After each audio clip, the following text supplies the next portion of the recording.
Bonjour chers frères et sœurs en Christ, que la grâce, la paix et la miséricorde de notre Seigneur Jésus-Christ vous soient abondamment multipliés. Shalom et bienvenue dans cette nouvelle vidéo de 7 minutes de pain quotidien. Du 23 juin 2026, nous poursuivons notre lecture dans le livre de Actes des Apôtres, chapitre 15, et nous allons lire aujourd'hui le verset 4. Nous avons vu dans la vidéo précédente que les apôtres, Paul et Barnabas, étant retournés, mais étant envoyés à Jérusalem par les bien-aimés et l'église d'Antioche, sont allés pour leur présenter ce thème qui avait sémé, comme on peut dire, la division, ou bien qui était un point d'incompréhension dans l'église, car des hommes venus de la Judée sont venus enseigner aux frères que si les hommes ne se font circoncis, ils ne peuvent hériter du royaume de Dieu. Donc ils voulaient les ramener sur la loi. Et ça, c'est d'ailleurs très intéressant parce qu'ils viennent avec une prescription de la loi qui concerne uniquement les hommes. Alors ça, c'est intéressant. Comment donc, s'ils ne peuvent pas, vous voyez comment on a besoin du discernement, comment les hommes doivent être circoncis pour hériter du royaume? Et quelle est donc la prescription de la loi qui va venir donc intervenir pour que les femmes aussi héritent du royaume? Donc nous voyons que dans le Seigneur, il présentait déjà qu'il n'y a plus ni homme ni femme. Donc, ces personnes-là venues, ils sont encore perdus, troublés dans la loi. Ils veulent ramener le peuple du Seigneur dans la loi. Dans la loi. Alors que Christ a déjà accompli la loi, il nous faut tout simplement entrer dans le repos qu'il nous accorde en lui. Tout simplement. Alors les apôtres ont été dépêchés à Jérusalem pour aller vers les apôtres, vers les anciens, pour traiter de cette question. On a vu au verset 3 dans la vidéo précédente que lorsqu'ils sont arrivés, l'église les a accompagnés. Ensuite, ils ont continué le chemin à travers la Phénicie et la Samarie, et racontant comment le Seigneur s'est glorifié chez les païens en permettant qu'eux aussi arrivent à la connaissance de Jésus-Christ, à la connaissance du salut, et que ils expérimentent également la puissance de Dieu à travers les miracles et les guérisons.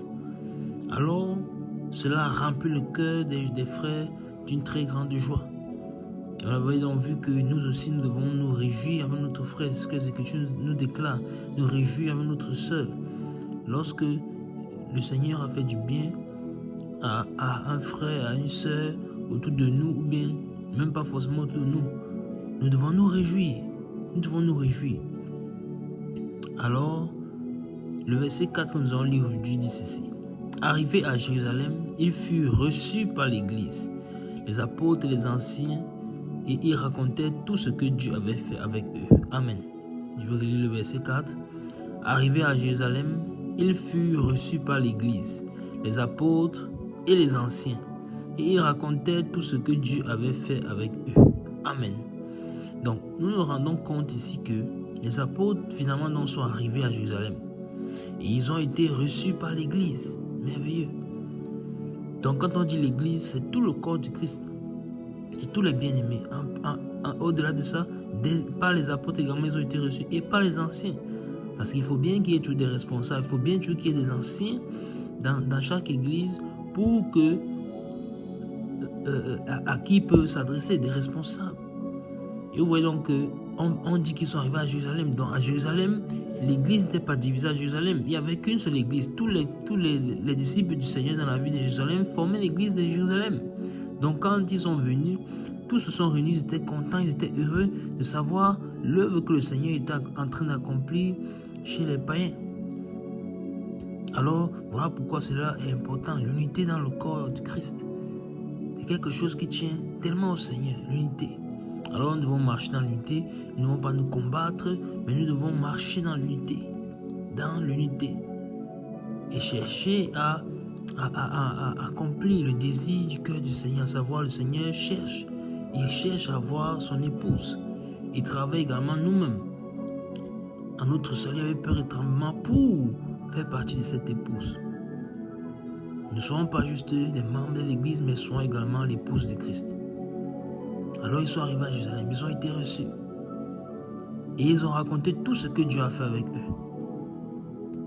On peut déjà s'imaginer que Ils ont commencé par ceci, raconter tout ce que le Seigneur a fait avec eux dans les différentes contrées où ils sont passés, y compris les persécutions, parce que cela fait partie de la vie de l'enfant de Dieu. Cela fait partie de la vie de l'enfant de Dieu. Ils ne vont pas cacher cela. D'ailleurs, les apôtres même qui sont là à Jérusalem, eux-mêmes ils ont subi les persécutions. Que ce soit Pierre, que ce soit Jean et autres. Donc, ensuite, on peut s'imaginer, puisqu'ils sont venus à Jérusalem pour un but précis, pour traiter une question précise et particulière. Alors certainement, ils vont commencer à l'adresser à partir du verset suivant, que nous verrons certainement par la grâce de Dieu dans la prochaine vidéo. Nous nous arrêtons là pour aujourd'hui. C'était tout pour les 7 minutes de pain quotidien de ce jour. Que la grâce, la paix et la miséricorde de notre Seigneur Jésus-Christ vous soient abondamment multipliées. Shalom.